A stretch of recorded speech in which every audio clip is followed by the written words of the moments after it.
My name's Dave Jefferson. I'm a group manager in Tyne and Wear Fire and Rescue Service. One of my roles is to help to create a safe community. Last bonfire night, 533 children under the age of 16 ended the evening in an accident and emergency department. Children account for over half of all firework casualties. Here in the northeast area, over the last 3 years, over 100 people have been hospitalised with bonfire or firework-related injuries. Over half of these were children. Remember, fireworks and bonfires can cause serious injury and even kill.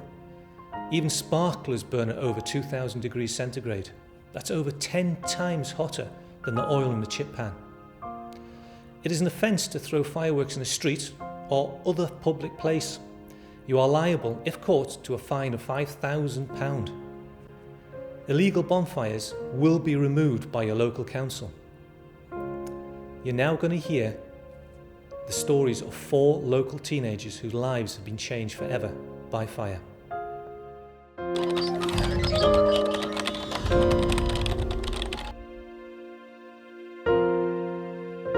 My name is Caitlin Wilford and I am 10-year-old. My name is Grant McKenna and I'm 14 years old.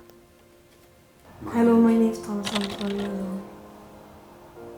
old. My name's Sarah Hunter, 18 years old. I was burnt 5 years ago in an accident in Turkey.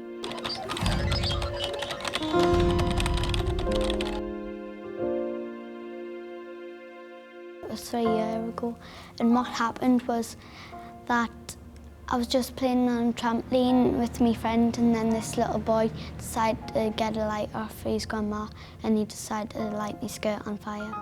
I went in the passage and I seen the light on and I was just playing with it and I caught my shirt and I ran downstairs and tried to jump on the sink to put it out. And then I ran back upstairs, and then by the time I got upstairs it was like really bad. It was basically a line of fire and it blew up while I was sitting on a chair, so the back of the chair caught fire and so did the backs of my legs and everything else. Straight afterwards, basically my dad pulled us back into the apartment, put me in the shower, and first of all we thought it was just my arm because I don't know, that was kind of the first thing that we seen. But then once I got in the shower I realised my legs were stinging. So then we looked and realised I had no skin on the backs of my legs or anything. When I was going home then, I seen some kids like playing with fire and they were putting petrol on the floor and lighting it. And then I poured more petrol on top and the flame caught like that. Caught right at the bottom and he held the bottom and splashed on it. Then I seen my friend and he put it out on the field.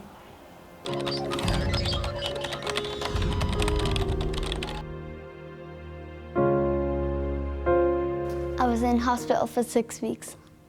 I got burnt from my knees up to my belly. They cut underneath the arm and then they take skin off my leg and put it on. When I was in hospital in Turkey the first time, when I had 30% burns, there's a little girl in the bed next to me, she was just screaming between us, and she was screaming and they took her away. And then 3 days later I was told that she'd actually died because she had 70% burns, so she died from her burns.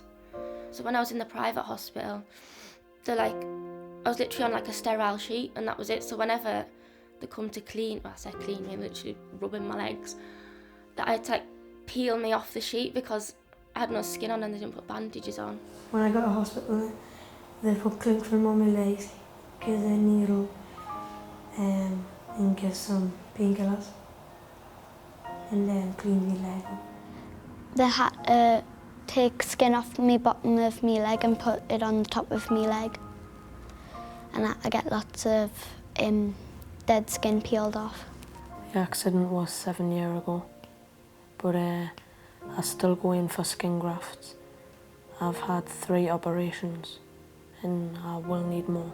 When I was at the RVI, the first time I got there, it was about 3 o'clock in the morning or something, and when I got there it was like, there's about 3 or 4 doctors all looking at me and everything, and then when I went down for my skin grafts, when they because I was asleep, they could clean me properly, and then they seen that like my skin grafts were a lot, like my burns even were a lot deeper than they thought they were, so they had to do more than they thought. I said I'd only be down for about an hour, but I was down for about 3 in the end.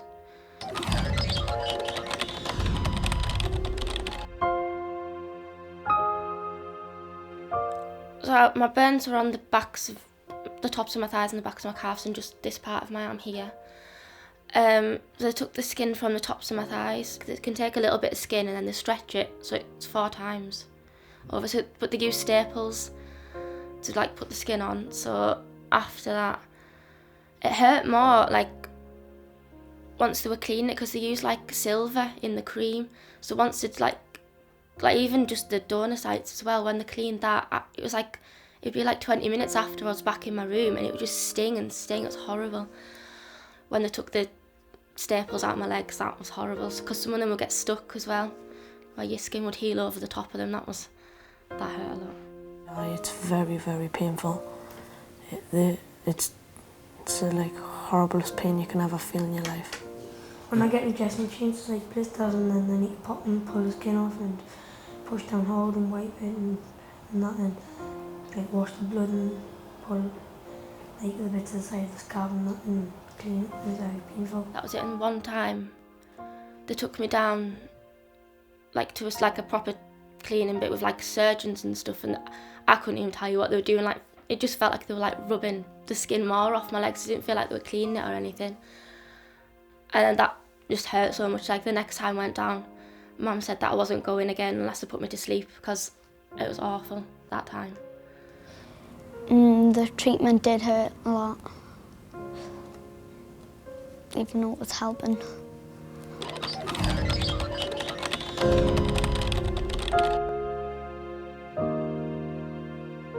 When I was in hospital, I didn't just lie in bed all day. I had to get a wheelchair to go around, and I had to start walking and trying to walk, and it took quite a while to do it. In hospital it's quite boring. You can't really get much sleep and it's too hot. Nothing to do. Sit play on the computer or watch a telly. I was in hospital for a week in Turkey and 5 weeks in Newcastle. When I was in hospital, it was the whole of like the summer. So basically the whole summer I missed.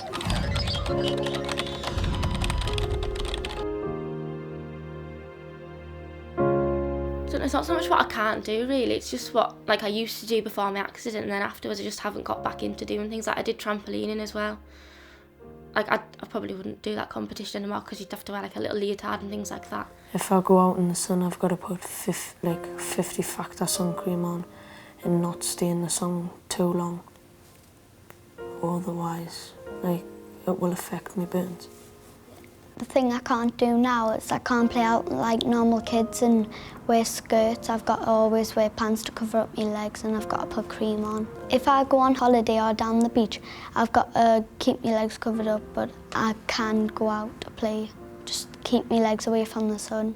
When my skin gets tight, I can't like do outdoor sports and stuff until getting the skin graft done. If I go out in the sun now, I've got to have factor 50 sun cream on my burns, because it can like blister straight away, and then I'd be back in bandages, and I wouldn't want that again. Sometimes I get a bit like conscious about going out. Not as bad now, but when I first come out of hospital, I wouldn't wear anything that showed any of my scars at all.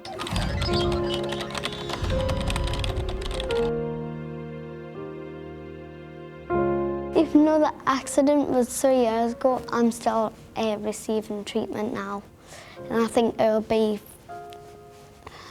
my burns will still be here forever, but they'll just keep healing. I think I'm going to be in hospital for a month. I don't know when I'll be back to normal again. Well, I get like skin grafts, and I've had them since I got burnt, and I'm still getting them now, because obviously I'm like growing in height in them, getting them underneath my arm. But when I like do build outwards, and I'll have to get them on my chest and stuff. My treatment started like pretty much as soon as I come back home. Like, I got pressure garments first of all to flatten the scars. I had to wear them for 2 years. I think I had them for like, they were tights the whole time, and they were trying to get like one for my arm, because it was just my arm. It was really awkward. I couldn't wear it on there. I just wouldn't wear it. I had steroid injections, which was to put like fluid into them so that it could kind of flatten them more. So then I'd wear the pressure garments on top of it, so they kind of work together. So I had that for about 2 years. I had that. I had laser treatment on them, but I just had it onto the bottoms of my legs, because that was like what I was most like conscious about. When other children see me scars, them or like what happened and stuff like that. But I used to get bullied at school about it, but I just used to ignore it.